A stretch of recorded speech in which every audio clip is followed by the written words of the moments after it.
శేషయ్య, మనం తోట బంగ్లాకి వెళ్తున్నాము. తప్పమ్మా. ఏమిటిది? నీ పాదాలు కందిపోతున్నాయని చిన్నప్పటి నుంచి ఎత్తుకుని గుండెల మీద పెంచానమ్మా నిన్ను. నీ నడక కూడా నా కాళ్లతో నడిచానని మీ నాయన నా మీద అలిగినట్లుందమ్మా. అందుకే వెళ్లిపోతున్నాను. అయినా నేనెక్కడికి వెళ్తానమ్మా? నువ్వు పిలిస్తే కళ్ళు మూసి తెరిచే లోపు నీ ముందుంటాను. వస్తానమ్మా. ఎందుకొచ్చావు? తప్పు చేయడం క్షమించమని అడగడం నీకు అలవాటేమో గాని నీలాంటి వాళ్లను క్షమించే ఔదార్యం మాత్రం నాకు లేదు.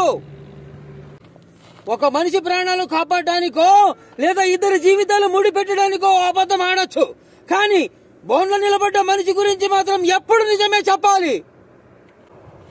ఎందుకంటే నువ్వు ఆడే అబద్ధం నువ్వు కావాలనుకున్న వాడిని కాపాడినా నువ్వు అక్కర్లేదనుకున్న వాడిని శిక్షించేలా చేస్తుంది గనుక.